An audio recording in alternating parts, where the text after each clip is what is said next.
Hey everybody, Chris here. This week we are reissuing the first appearance of Matt Spaid on the show. Now last week we talked to him. He brought us up to speed on him taking the reins of Devote December, also his work with Project Resilience and a bunch of other stuff. It was a great conversation, so go back and listen to that one.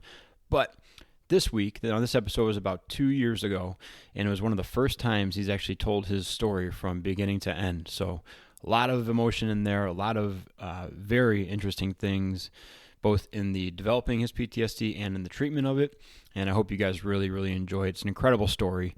Now, there is some tough stuff to listen to, so just have that fair warning out there, but it is absolutely worth the time. So thanks again, Matt, and we'll talk to you guys soon. Enjoy the episode. Here comes the intro. Skip forward 30 seconds if you want to get right to the episode.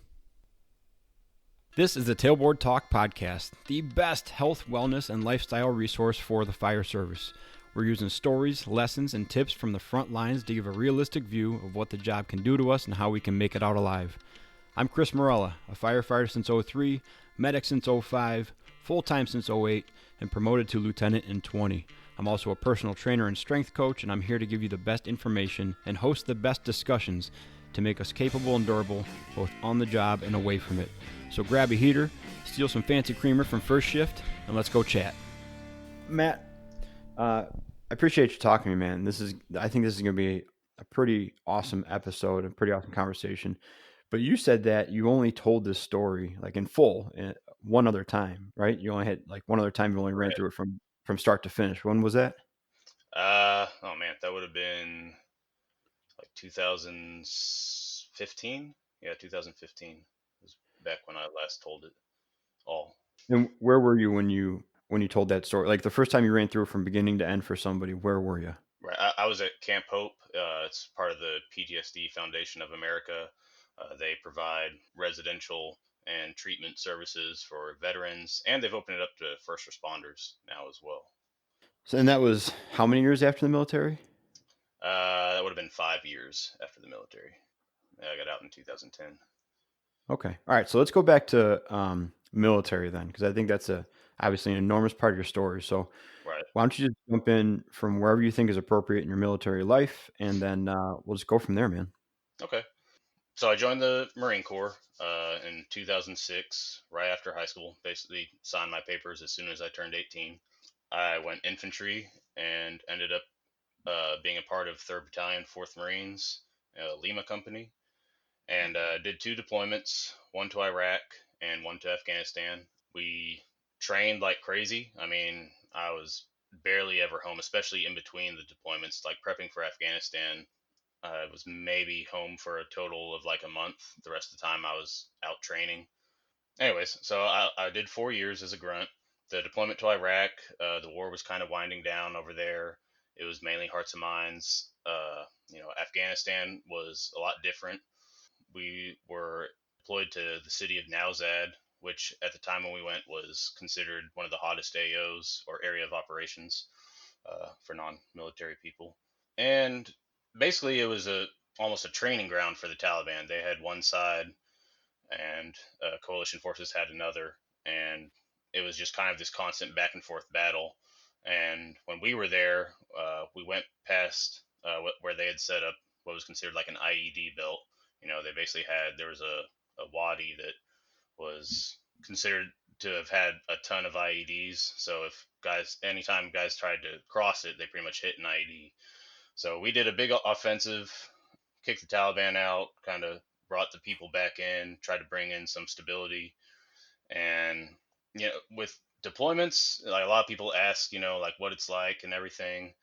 And it's really not at all like, the movies, which I'm sure, most people figure. And it reminds me a lot of like being at a fire department because there's moments of high stress and intensity, like a structure fire kind of thing. We have our little combat moments, and then there's long durations of just, nothing. But there is definitely a constant stress. And I really think that's kind of what led to my PTSD. There's a constant threat, especially in Afghanistan, where we were at. My squad alone probably found over 20 IEDs or improvised explosive devices, and that's just a rough estimate. So there was a constant threat of getting blown up or losing your legs or who knows what. Before I knew it, the deployment was over, and really what kind of messed me up was I did not have a lot of transition time. Not only just from getting back from Afghanistan, but I also got out of the Marine Corps about a month after getting back. So it's like I went from being in Afghanistan in a combat zone and being on high alert all the time to all of a sudden I'm not even in the Marine Corps, I'm a civilian. And it was a very difficult transition for me. And I was definitely starting to recognize that I was having some PTSD problems. It took me a little while, like most people. But I started having audio-visual hallucinations, flashbacks. Just couldn't shut off my hypervigilance, insomnia. Like I wasn't sleeping like at all, and I'd hear a noise in my house, and I'd start clearing every room. I had recurring nightmares, and that's what eventually led me to go get help. But it took a while. But I went to the VA when I got out, and they were more interested in just putting me on medication than helping me. And so I didn't even deal with them anymore. I didn't want to be on medication. I sought a private counselor and got help for her, and things kind of started getting a little bit better. I got a job not too long after getting out as a roughneck in the oil field. That ended up being a really good job, especially for transitioning out of the military. I had a really good crew as well that they kind of knew that I had PTSD. Like, we had a bunkhouse that we'd sleep in, like a little trailer, because I worked on land, so it was like 7 days on and 7 days off.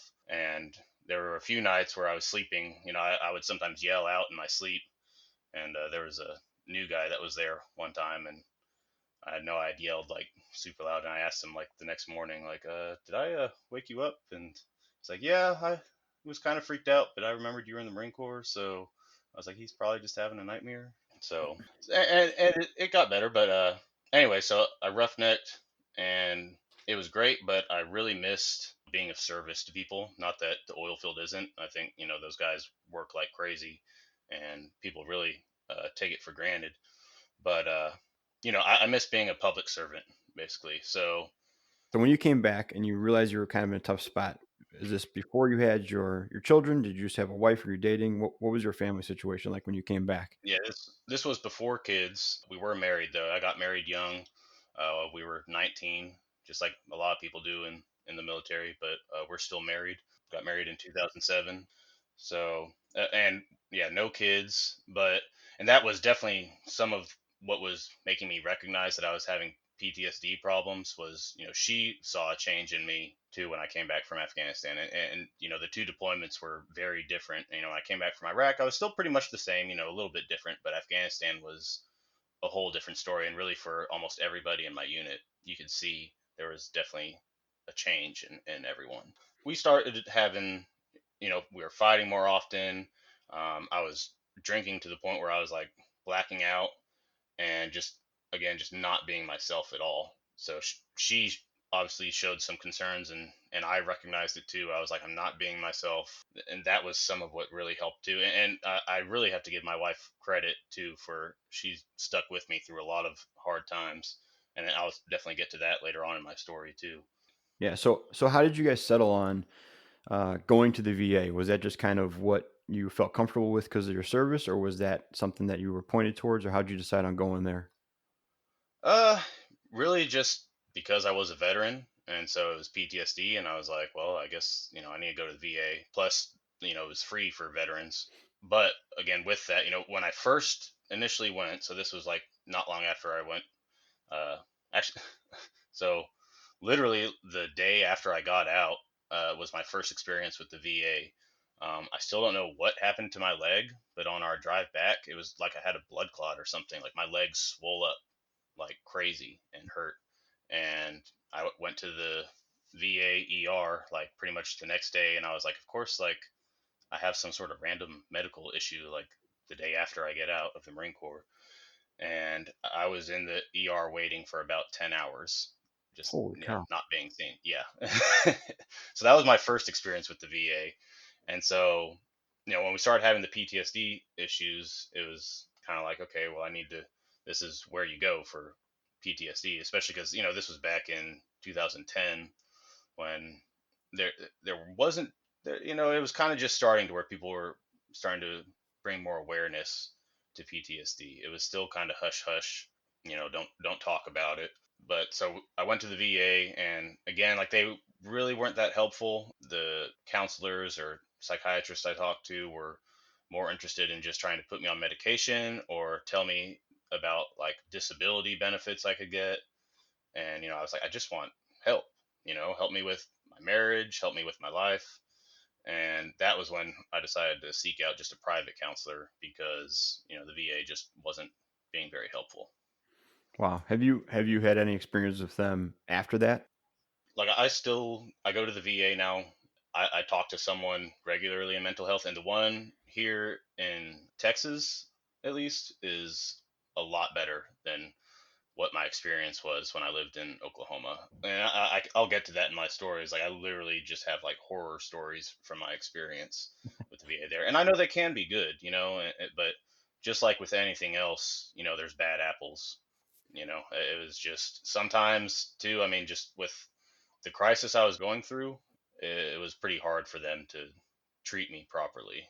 I mean, there was at one point, I think I told you about this in one of our conversations, when my PTSD was really bad. Like, I went to the VA and the ER, and they asked me, "Are you suicidal or homicidal?" And I said no, and they said, "Well, we can't help you then," and just turned me away. And it was like, okay, well, I still need help. Like, I have to go want to kill someone or myself for you guys to help me out. Wow. So Well, I think that if nothing else, that's a sign of the times of the progress. It's a sign of how much progress we've made in the mental health space in general.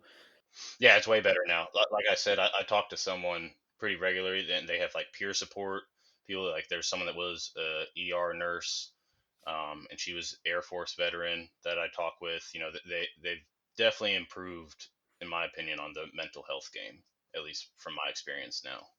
All right, so we've checked the VA off the list, right? Now you're going to a private counselor. I mean, is that Hmm. where you started to see actually some tangible results and some changes going on? Yes, that's when, like, she really dove in. Again, it was kind of 2010, 2011. PTSD was just now starting to be talked about more, it seems. There's a lot more awareness. And she looked up like EMDR techniques, where it's almost like a hypnosis and tapping kind of thing. And we really dove back into the trauma. That, like, one of the things that had bothered me in Afghanistan that my mind always kind of went back to was, we did a covert OP at one point, which is a covert observation post. So the Taliban had basically, we knew that they were in this area that was abandoned. They kept placing IEDs. And, the way they would do it, they were smart about it. They wouldn't just go out with all the stuff and put it in there, because then we'd see them doing it. They'd have one guy would walk out with a shovel and just dig a hole and walk off. And then another guy would come out, and, he'd just have a jug and put that in there and then walk off. They do it in stages and wait till nighttime to actually put in like the detonator device. And so there was this area where we kept finding that stuff. So we decided, hey, let's do a covert observation post. We'll see what's going on. And when we did that, we prevented an IED from being placed. And you could tell, like, we wanted to stay covert because we were pretty far away from all of our support. At some point, they knew that someone was out there, and you could tell they were looking for us, because an area that usually had zero activity, all of a sudden there were all these guys on bikes driving around and walking around. So we stayed quiet and hidden. At one point, I was on the roof, and there was like a little parapet. And when I peeked over, I mean, I could have touched this guy. He was just right there. But, he walked off, didn't find us. And my mind always kind of kept going back to that. And I had actually been awake for about 48 hours, because before we did this, I was the sergeant of the guard for our posts at night. So, like, I go around and check all the posts on the base, make sure everyone's awake. And so I had very little sleep. And we did this, it was like a 2-day observation post. And when nighttime hit, one of my buddies said he'd stay awake for a little bit for me. So I was like, all right, I'll get some sleep.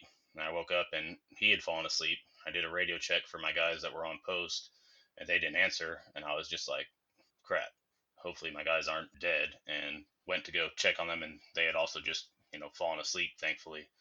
But that was something that kicked my mind into, like, once I got out. that if it were past a certain time at night, it's like my brain would just go into awake mode and I couldn't fall asleep. And with her EMDR therapy, that's where we kind of went back to that. Then it kind of transitions just to other things that happen in your life. It's an interesting technique. Sometimes, I've heard that it can be a little bit disastrous just because it's like going through tangled wires, in your mind. And sometimes you unlock things that aren't necessarily should have been unlocked, if that makes sense. Yeah, yeah, absolutely. Anyway, so it was helpful. And I was doing this while I was roughnecking, and so this kind of plays into I miss being of service, and I wanted to be a firefighter, but at the time, we had just bought a house, so now I had a mortgage payment. I was making good money as a roughneck, but if I switched to going to school and using my GI Bill, it would have been a little bit harder. So I was like, a lot of my buddies had done contracting, like through the Defense Department. So I sought out a company that a lot of my buddies had worked for, Triple Canopy. I got approved to go to their training. It was in Louisiana. So I quit roughnecking, went and did this contracting gig, and it was for a contract in Iraq. And my plan was basically I'll do this year-long contract, make a good amount of money, pay off my house, and then go to school to be a firefighter, and then just be like set for the rest of my life pretty much. So I did their training, and while I was there, that was when my PTSD started to resurface again. And I don't know if it's just being around other veterans, and then getting back in that combat mindset because they were like basically just dusting off the cobwebs for us. We had to do our shooting on the range and different security patrols. It was kind of like Secret Service meets the military kind of training. Anyway, so we had a day off there one time where a bunch of us went out and basically, uh, drank a lot. And I had something spark my PTSD, and I had called my wife, and I was just like super angry, and I was like, oh, I don't know where I am right now. Like I want to leave. I want to go back home. Everyone's pissing me off. I was like, nobody cares about my buddies that died in Afghanistan. It was just kind of a bad night. And the next day we were back in training, and like everybody was basically like, man, you need to go get some PTSD help. Then from then on, I was kind of known as like the PTSD guy. And I was like, oh, great. Like, this is awesome. Anyway, so I finished the training, and this was actually, so the contract was for Iraq. And what had happened was this was right when the army was pulled out of Iraq. And so they quit giving out work visas. So the contractors that were over there were stuck there, and the guys like me that had just finished training were stuck in the States. And a lot of people didn't realize that. Like when the army was pulled out of Iraq, everyone thought, all right, we're not in Iraq anymore. And what kind of happened was just there was a surplus of contractors that were hired. How did you? So first of all, did you run this contracting job by your counselor? And then the second was, how did you convince your wife to let you go back into the service at this point? Yeah, that's. Uh, I honestly don't remember if I ran it by my counselor. I probably did, because I'd see her pretty regularly, and I'm sure we kind of talked about it just because of like having PTSD and going back into this. It was definitely risky, and of course, again, I'm going to Iraq. It's definitely risky. And my wife, I'm sure she was worried about it too, especially after I'd had that bad night. But it was kind of like I do this for a year. I've done deployments. She's been through them. And I was like, I'll just do this for a year. We'll make some good money, pay off the house, and then I'll be a firefighter. That was kind of the plan. So she was on board with it. Sure. All right, so you're stuck here, right? So now what's next? So yeah, it ended up kind of being a blessing in disguise. So yeah, I was stuck. They gave me like a retainer pay, just to kind of hold off. They weren't sure how long it would be until we got work visas. And this was really when I got to explore more help and options for my recovery and PTSD. And I remember a conversation I had with my counselor where she was like, this is a great opportunity for you. You can, really start to find yourself. You've been so busy with the Marine Corps and roughnecking and constantly working, take a break for a little while. So that's when, I had been doing CrossFit on like the main site back when you used to go to CrossFit.com and look up the workout of the day. So it was still pretty new. This was like 2011. Found a CrossFit gym, started doing CrossFit, and I immediately loved it. I mean, I started doing it in the Marine Corps, kind of. At the time I thought CrossFit was really more of like a strongman kind of thing, tire flips and stuff like that. But I discovered there was much more to it.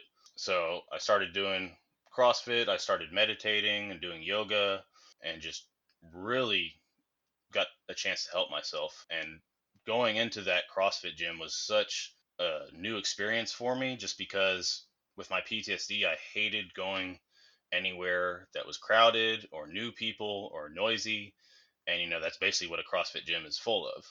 So it kind of helped me push through that, just because it was an environment where you're lifting weights and it's fun. Everyone was very inviting and friendly.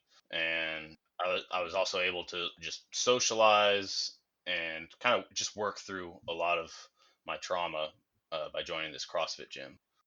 The CrossFit gym that you found, did it have a number of other veterans there too, or were you kind of the flying under the radar and just kind of keeping a low profile as you kind of found this thing that you could jive with? Yeah, there were some guys that were still in the military. They ended up being my best friends now. One was Navy and one was Air Force. And I think, the only, well, no, there was one other Marine veteran, but he was one of the coaches there. He was a Marine. And I was really kind of the only combat veteran that was there. So, and I was quiet about it. I don't like bringing it up that much, or, being boastful about it. So I was going to this CrossFit gym, and eventually started coaching. And I was still on this retainer. It had been like maybe 4 months now, and I was like, well, I guess I'll at least just start school. So I'm doing something more productive instead of just sitting here and working out, which was still nice. I started going to school to pursue my associate's degree in fire municipality. And it was just, a couple of online classes to start with. And now had hit about 6 months where, I was still waiting. And they told me that they had to end the retainer. And so they understood if I, got another job or something like that. And they said they should be getting visas soon, though. So, it was kind of up to me. So they ended the retainer, and I was like, man, what do I do now?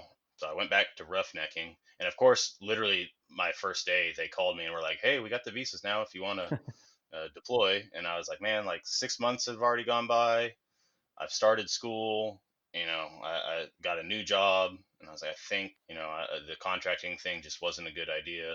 And I only roughnecked for a month. After that, I was just like, I'm not getting stuck in this again. And that's when I was like, you know what? I'm just going to sacrifice, stay on a tight budget, and start going to school full time and coaching on the side. Everything was pretty good for a while. While I was going to school, I was still pursuing fire departments. Because someone told me, like, even though I didn't have all my certs yet and was going to school, like, just do it and get the experience, and also you might get lucky and just get hired. Applied probably like 5 or 6 departments and just wasn't ever able to get my foot in the door. Some people are pretty lucky with this job, and just like that first interview, bam, they get hired. And that was not the case for me. But it just never seemed to quite open up for me until I eventually got hired. It was a small combination department, but I finally got my foot in the door in the firefighting world. And the pay was extremely low, but I mean, I couldn't have been happier. It was my dream job. Like I said, it was a small combination department. I was one of the full timers, and it was kind of weird. Like, we worked admin hours Monday through Friday, 7 to 4. And so I'd usually coach in the evenings. And I had about a 45-minute to an hour commute to this place. And this department really needed help because the call volume was really high for its size. My days usually kind of started with waking up around 5, driving to the station. And I was kind of, unbeknownst to me, I was really overworked there. And I thought it was just because no one had like the work history of me. I was in the Marines and roughnecking, so I knew how to work hard.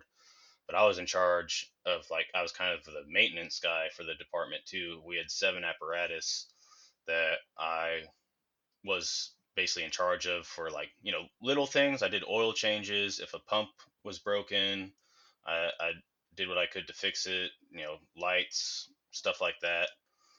I was also became the training officer, which ended up being good. Like, I got my instructor one.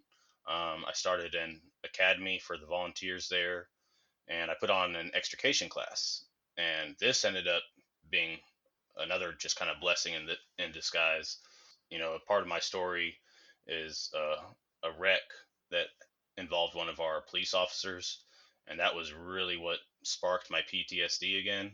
So we had a new firefighter. We had added someone. He had been with us for about 2 weeks. Our shift started at 7. I think it was about like 6:50 when a call came in for a vehicle accident involving one of our police officers. And I remember initially when this call came in, I first thought that he was calling it in, and he was okay, just like, oh, he'd been in a wreck. And he came up to the station pretty frequently. We were good friends with him. And so anyway, so we drive the engine. First, the intersection came in was wrong, so we looked a little further south and found him. Basically what had happened was he had gotten T-boned by a garbage truck on the highway. I think he was coming across, and the garbage truck was going north and came over a hill and just nailed him. And they were in the side of the road. I told my driver, just set up cones and get the tools ready. I walked up with my Halligan and just to kind of see what was going on. And that's when I realized, like, it wasn't just he called it in and was fine. I mean, he was leaned over, his legs were mangled up in the vehicle, like they had just become one. He had like agonal breathing, and we eventually got the door, and we're mainly assisting the ambulance just with stabilizing him because he was not in good shape at all. And it's still just me and one other firefighter. And in the back of my mind, like, I'm thinking more help's on the way. It was before our shift had started, but the chief should be in soon. They'll know there's a wreck. It should have been toned out, especially because it's involving one of our police officers. Well, like every single police officer is pulling up on scene. So once we got him stable, me and the other firefighter worked to cut him out. We originally tried just hooking up a winch to pull his car apart from the garbage truck, but it was like raining and had been muddy. Plus, because the two vehicles had basically become one, we're not pulling it apart from a garbage truck. We can't do that with a winch. So got the tools out, started, just taking the roof apart. Another guy that was on a wrecker crew started trying to work the brakes on the garbage truck because they had gotten locked up, and that was some of why we couldn't separate them. Eventually, the wrecker truck that had shown up pulled the garbage truck free from his car, and we were able to get in and just do a dash lift to get his legs free and get him out. And by this time, it had been about an hour, but we got him out and got him loaded up on the bird. And we weren't sure if he was going to live or die.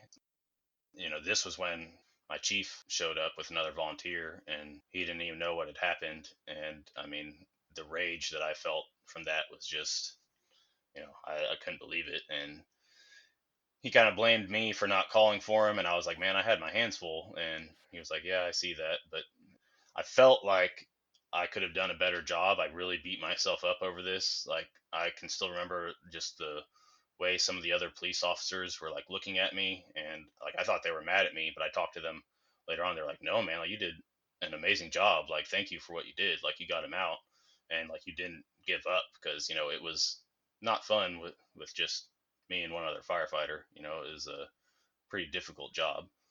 But he actually ended up making a full recovery, and it's just really pretty miraculous. But anyway, so this wreck happened, and I'm stressed out. After a bad call like that, normally, you get some time off or something. We just kept on working, and more calls came in. I think there was like a cardiac arrest that we worked to. Just the stress of the job. And then 4 o'clock hit. Okay, time for me to go home. Well, I went to go coach, and I remember trying to coach this class after this had happened, and just like, I could not get my mind to work. I had to ask a friend that was a coach, like, man, can you take over the class? Like, I had this wreck and I can't think. And he did. So, I went home and tried to kind of decompress, from it all. It was just really stressful, and I felt pretty alone through all of it, just because we were such a small crew. There was me, the chief, and two other firefighters. And I was back at work the next day, working this schedule the whole Monday through Friday, 7 to 4 thing. I didn't get those, right now I work 24 on, 48 off. So I get 2 days to recover. With this, it was just constantly going back. And sometimes I get called in at night or on the weekends too. It just went back to the job. I remember just being extremely angry, mainly at my chief for not being there. And he kind of made it seem like it was my fault kind of thing. And just, I was constantly saying like, man, I should have been faster. Like, I can't believe it took me an hour to get him out. Really beat myself up over it. Time kind of went on though, and I was just so busy. It was hard for me to like go see a counselor more regularly. So things just kind of started adding up and spilling over. I started having nightmares again, and I was getting back into this combat mindset. Not only did I have PTSD from the Marine Corps, but now I had it as a firefighter. And I remember every time after that wreck, like driving past the tire tracks where the wreck was, and it was just a constant reminder. So stress started piling up, and there were a lot of bad practices going on at that department. Basically, there were a lot of safety issues and other things that I was really concerned with that I tried bringing up and resolving. And it kept getting to a point where if I kept bringing it up, it was basically, I'm going to lose my job, Hmm. and or just stop bringing it up. And so I ended up losing my job. So I was no longer a firefighter, and that just crushed me. It was so much of a part of who I was, and I had worked so hard to become a firefighter, to have it just taken from me like that. And it was like I just felt so alone then after that. And this was just, that was the start of the train wreck of my PTSD getting really bad. Everything started kind of just spiraling out of control, and I kept up with my fitness. I was still coaching. I told the guy like, hey man, I may be coaching a little more right now, but due to all my stress though, it was not good. I was not in a good place. I ended up quitting that gym, and then I felt really lost because now I didn't have my gym with a lot of my friends and support, and lost my fire department. It was just, I was really a mess. And I can remember trying to go in Hmm. and still work out. Like, I still have this vivid memory of when I was trying to I was like, I'll just do some bench press, pretty simple. And I can remember like laying on the bench and grabbing the bar, and it just being so shaky with like no weight on it. And it's just, I was like, what is wrong with me? Like, I couldn't function. You're just totally fried. Yeah. Wow. And so let's just be clear though, for the record, this was a wrongful termination, and it eventually was ruled in your favor that you were wrongfully terminated. Correct. Yeah. And it's not like that was fun. It was kind of like, my counselor put it well, of like, it was like getting a divorce with the city, that I loved and cared about. And I was like, yeah, that is kind of what it felt like, because I didn't want to hurt the city at all. I loved that city, and then to just all of a sudden, like, poof, be gone. This was when my PTSD just started really wreaking havoc on Hmm. me. So I was going to my counselor. I was trying to work out, do all the right things, and I had a moment where I got an email. I was also an instructor at one of the schools just for like little EMS stuff. I got an email from them talking about some active shooter training, and something in my head sparked that someone was after my family and trying to kill them. So I'm at my counselor's office waiting on her to show up. I call my wife, and I'm freaking out. We had my son at this point. That was a whole other stressor. He was like maybe 5 or 6 months old at this time. Hmm. So we had a new baby, lost my job, lost the gym.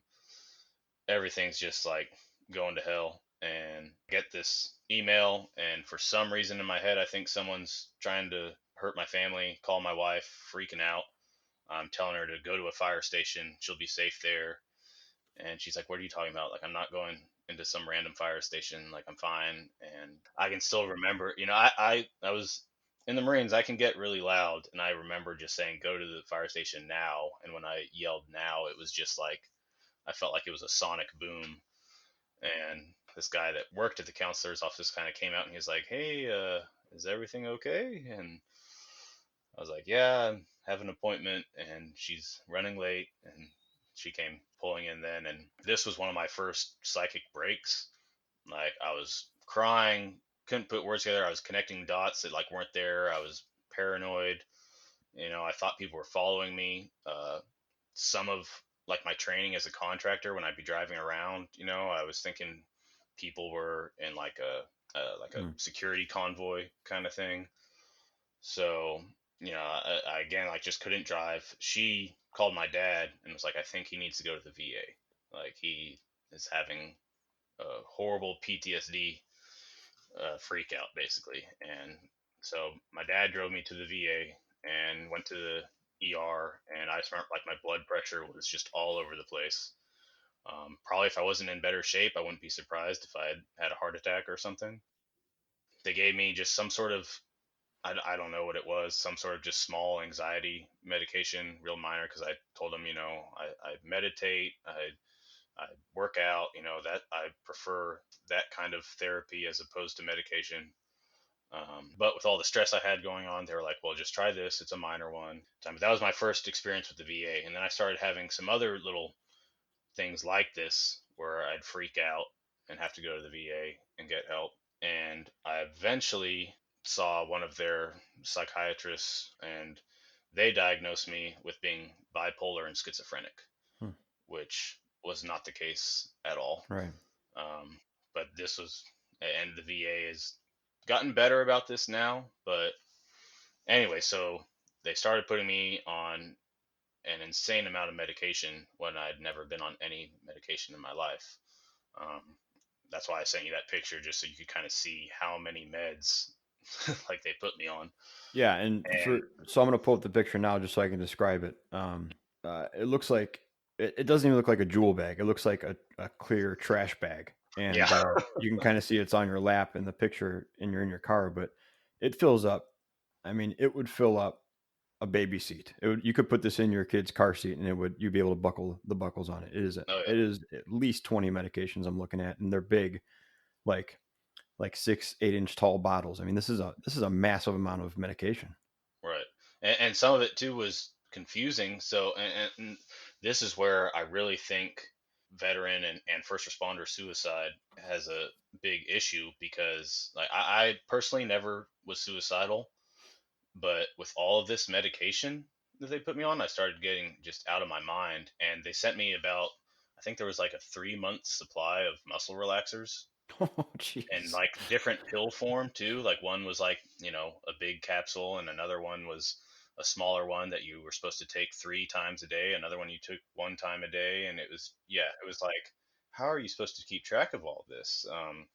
In between all of this, I was still pursuing to become a firefighter again. I actually started coaching at a different gym, and I got hired by another department. It was about 2 hours away, but I had a good resume. They kind of saw what had happened to me and were just like, hey, these things happen.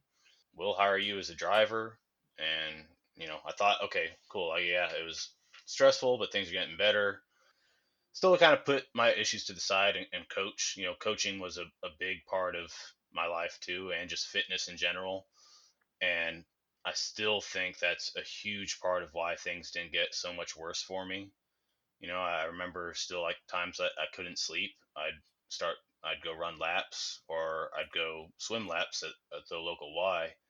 And I just stayed on top of my fitness. I instead of like trying to do a bench press, that I decided like, well, I'll just deadlift. I'll just grab something and pick it up. That's, I don't have to think that much about that. Right. Um, Even though that actually is very taxing on your central nervous system. But anyways, I was trying to Yep. keep things simple, stay on top Right. of it, and my mind was still just really out there. And it just got worse because, when you're not bipolar or schizophrenic and you take the medication for it, it basically makes you bipolar or schizophrenic, you Wow. know? So I started hallucinating. I started being incredibly paranoid. And I'd tell the VA, like, I'd call them and say, like, hey, I'm having some really bad side effects. I cannot believe how crazy I was. And my wife thought, she wasn't going to get her husband back. Basically, I was just Yeah. so not myself, constantly like connecting dots that weren't there. She hates when I bring this up, but it really reminded me of you seen the movie A Beautiful Mind I have with not, but I Russell know what you're Crowe? talking about. Yeah. Well, yeah, he's schizophrenic, and he's thinks he's doing work for the CIA and is just connecting things that aren't there, and that's kind of what started kind of happening to me. I kept thinking that I was like eventually going to go on this mission or something. I didn't know what was going on. I thought people were watching me, and so I started this job, and I was coaching again, and we had worked past the wrongful termination lawsuit and everything, and seemed like okay, we had a little hiccup, but things will get better. It got to a point where uh like even the guys I was working with knew like I just couldn't function, and they were like, I remember them saying like, this dude is like a robot. Like I was literally just like running on autopilot. And I can remember after one of the calls I ran with them, like some of the guys were crying or like had tears in their eyes, and I don't know if there was something else or if it was just because of them watching me basically just fight through this, try to like, I gotta keep working, and they were just like, dude, this poor Hmm. guy is like about to just have a breakdown. And it's basically what happened. I was on shift, and um, I, I I thought someone was either trying to kill me or someone was just watching me. Like I didn't know what was going on. I kept asking guys like, what's going on, and they didn't know what I was talking about. Anyways, I sat down with my captain then, and I was like, I'd gone to the VA. They put me on medication, and I think that my brain chemistry is getting really messed up from it. And they were all kind of like, "Yep, that makes a lot of sense now." So I was like, "I think I need to go to the hospital." They're like, "All right, yeah, go to the hospital." So I was like, "Well, I think I need to go to the VA because there was a hospital in town." And they're like, "Yeah, go to the VA. It's fine." So, but anyway, so I'm trying to drive, and I can't. So I have to pull over. I actually called the Veterans Crisis Line. They advised to call 911. So I called 911, and well, this fire department did their own dispatch. So I called them, and I was like, "Yeah, I'm a veteran. I'm pulled over, blah, blah, blah." And they were like, "Is this Matt?" And I was like, "Yeah." And I was like, "Oh, yeah. You guys do your own Yeah. dispatch." So they came and got me in the ambulance, and I was just sitting, and it's like I would feel calmer, when I was in the ambulance or just at work kind of thing. It was again, like, they took my vitals and my blood pressure was everywhere. Anyway, so I'm in the back of the ambulance. They don't really want to take me all the way to the VA, so and they said it's probably better if they don't. So they called my parents. Uh, my mom came and picked me up, and this is when things just got really bad. So as she was driving back on her stereo, it said no audio, and for some reason in my head, I thought that meant I can't talk. So I stopped talking. I would only use hand and arm signals. My mom is extremely worried about me at this point, and my dad too. I get to their house, and I, go into their guest room, and for some reason I saw some sort of note that made me think I need to clear out the closet. And I emptied out all of their stuff in the closet. I'm thinking people are watching me with cameras or whatever. And I somehow, after everything I pulled out, like the VA had told my dad to take my guns away, but I found my Glock that he had hidden in like this little box, and I was like, oh my gosh, like they want me to do some mission. Like I don't want to go on a mission. I just want to be a firefighter, and you know, I feel like I'm just stuck, and that I have to do some sort of mission that I don't know about. Like what's going on? I eventually fall asleep though, and wake up, and my dad's taking me to the VA. And I have my gym bag with me. I have a gym bag like everywhere I go. So take my gym bag. We go to the VA. I'm still not talking. Something triggers in my mind of where I have to get out of the car as my dad gets to the hospital, and I have that mindset from when I was working for Triple Canopy that I don't know. I felt like there was like a convoy of people like surrounding me kind of thing. Like I was in some sort of security detail that I didn't really understand. Anyway, so I walk into the VA and I'm kind of following people. I remember like based on their shirt color, just crazy, out of my mind. I eventually like set my gym bag down somewhere, and then I'm wandering off, and my dad finds me and he says like, they're really concerned about you. You left your gym bag and they think there might be like a bomb or something in it. And I'm like shaking my head like no, like I'm still not talking though. The And next day, yeah, this is the next day. you're still on no audio, huh? Still not talking. Wow. Okay.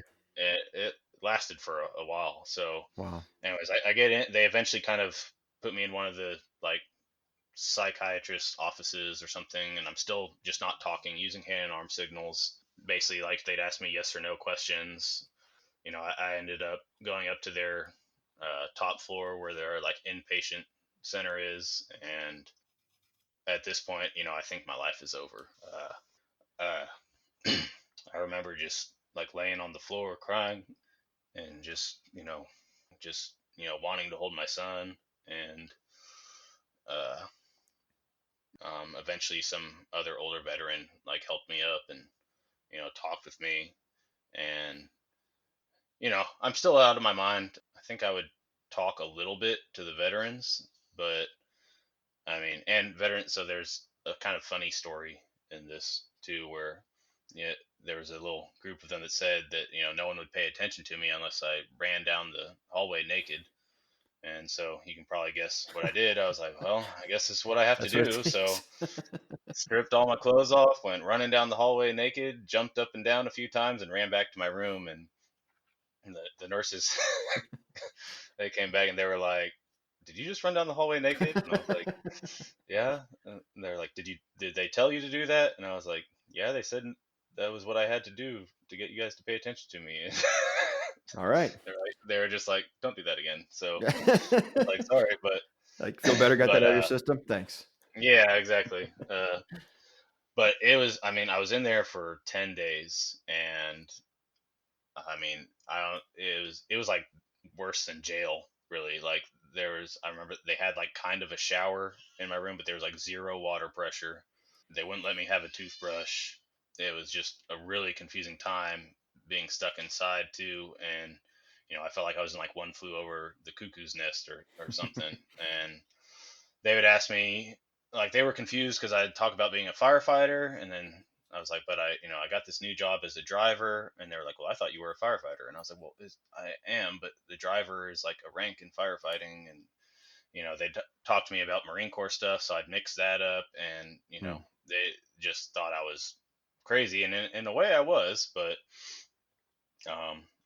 I would meditate when I was in there, try to do as best I could. I actually at one point I think they thought I was just being even more crazy, but there was like a wheelchair, so I started like using that as like conditioning. Like I would wheel back and forth down the hallways, and were like, "Oh, are you doing a workout?" And I was like, "Yeah." Oh, okay. Like, obviously, You yeah. know, Why wouldn't it yeah. be? I was like, I gotta work out. Like, Yeah. uh, So you should see me and when I don't work out, man. yeah, exactly. Oh, and that's what there. A lot of time they were like, "Are you sore? Like, you need a muscle relaxer?" Like, I'm sore, but I work out. Like, I mean, Right. I don't need muscle relaxers, but Wow. so they're making me take the meds that they had put me on, and I mean, there's even one point where like I mixed up my clothes or the tags or whatever with another guy there, and they gave me the wrong medication because I thought someone was gonna like break me out of there, and I was gonna like go do this mission or whatever. Hmm. Um, Eventually, though, after I'd been in there for however many days, I was kind of like, like I don't think I'm going on a mission, and I'm just kind of stuck in here. And I wanted to go home. Like my family would come visit me every now and then. I eventually just did the whole stop taking the medication. Pretended I was taking it and just would flush it down the toilet. Wow. And I started to somewhat get my mind back. And eventually they realized like because there were other veterans that were there because I was like, I want to go home. Like I came in here voluntarily. Why can't I go home? And they were just like, we can't let you leave. And part of me understands that because I was pretty crazy, but at the same time, they should have let me go home. Hmm. And I remember there were other veterans in there calling whatever advocates or congressmen or I don't know what, but they were like, "Hey, there's a guy in here that's like being held against his will." Uh, there were some other things too that the staff did in there that I just won't go into because it was just harassment and abuse Hmm. basically while I was in there, and not all of them. There were some good ones, but there's again some bad ones too. Sure. But so I eventually got out of the hospital. They let me go once they realized, oh, this guy does have his mind right, Wow. and he's seen some of the bad stuff that we've done. Hopefully, he doesn't say anything like. Jeez. So, anyways, I got home and I called the chief at the fire department and I was like, hey, I'm out of the hospital now. Like, can I come back? And they were like, yeah, sorry, but you lost your job.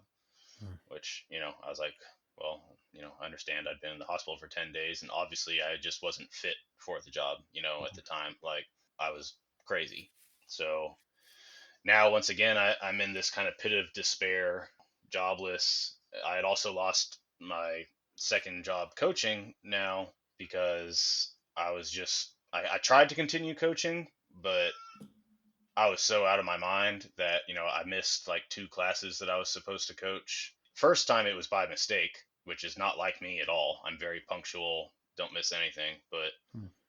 obviously I had some stuff going on. The second time I missed it, I was just out of completely out of my mind. This was when I ended up like staying at my parents' house.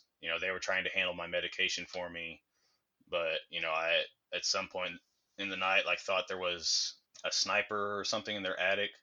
So I climbed all the way up there in the middle of the night, climbed all the way up to like where their chimney is, and they have a big attic. And it wasn't until then that I like kind of came to, and I was like, why am I up in their attic? Jeez. I would start doing these random things anyway, and I kept doing stuff like I remember one night I like put a suit and tie on and went wandering off. I thought someone was going to pick me up for my little mission that I kept thinking I was going to go on. Yeah. And my parents couldn't figure out the medication either. They were just like you saw and described how much it was. Like my mom tried to do it right, but it would get messed up. And the thing is, with that kind of medication too, you can't really just stop taking it because it's affecting your brain chemistry. And if you just completely stop, I mean, it can be detrimental to your brain health. So I'm at my parents' house. I'm still just completely out of my mind. Like my wife probably thinks like she's like, I don't know if Matt's ever going to recover from this. I just again was just completely hopeless. But thankfully, my aunt that lives in Houston, she had heard of Camp Hope, and it was like a veteran treatment center for PTSD. And I still kind of thought this was like some sort of weird mission that I was going on when I first heard about it. Like, my mom found out about it, and I had to send them like my DD 214, which is like the document you get like when you get out that shows you were a veteran, and it shows like my that I had a combat action ribbon and everything, so they knew I was a combat veteran. So we're driving down to Camp Hope. I still think there's like some sort of security detail following us, that I'm going on some sort of mission. I think that I thought that Camp Hope was going to be a place where they were going to send me into space and like study my brain. Like I was just so out there. Hmm. But we arrive at Camp Hope and it's just basically like there's a couple little houses and a bunch of veterans. And so in my mind too, I see all these veterans and I'm thinking that they're like contractors like I was, like they're little protective security specialists. And I was like, oh great, I'm the principal now. I'm the VIP that they're all protecting. Like, oh geez, I don't want to be the principal. Like, but that was kind of what was in my head.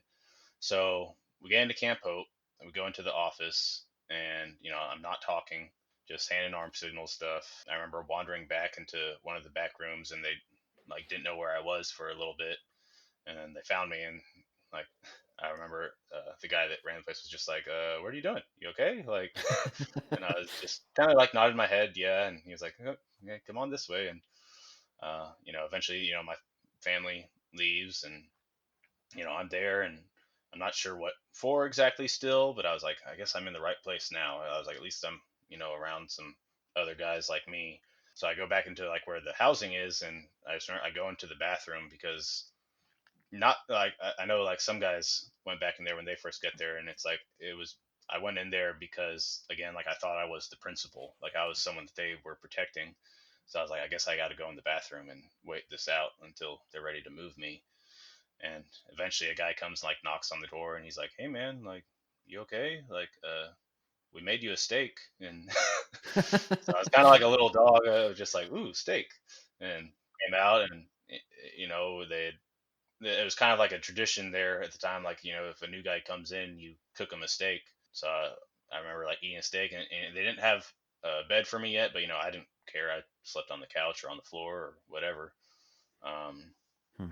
and yeah, just that first night, you know, I felt like I was finally in the right place, and you know, maybe things would work out. I was still pretty paranoid. It took a long time for me to actually talk to someone. Still, there were a lot of guys that couldn't quite figure me out, and you know, but you know, they were all veterans too that had PTSD, so they understood. You know, I was in a safe place where I could, you know, eventually stop taking my medication and you know, get things on track. Hey guys, Chris here, and that's where we're going to cut off today's episode. Again, thank you, Matt, for being willing to sit down and tell us your story. Just so you guys know, when we started talking, he said the first time he told us back when he was at Camp Hope, it took about 3.5 hours, and we both agreed that we would try to cut it down a little bit. So, yes, I took some stuff out, and yes, it was incredible stuff that I took out, but for the sake of brevity and time limits, we made that decision. So, I'm sure I'll have Matt on again, and we can share some more stories. Until then, next week, we're going to have part 2 of this. And remember, he just got to Camp Hope. He just got his steak. He's just getting to actually talk to people. And we're going to hear from Camp Hope until present day. So you don't have to wait 2 weeks. It's coming out next week. And I hope you come back for it. In the meantime, please spread this episode around. Share it with everybody, whether you're fire, military, support system. There's something in here that could be taken away and used to help EMS and fire, mental health, and reduce suicide. Again, we're in Devote December also. Check in with the @4Shift Fitness and @Fire Rescue Fitness and @Devote December Instagram pages and Facebook pages for our daily number update and our daily themes and our calls to action. We're really hoping to spread that far and wide this year and really make an impact and a difference in such tough times. All right, guys, thanks again for listening. We'll talk to you soon. As always, be a 4-shifter.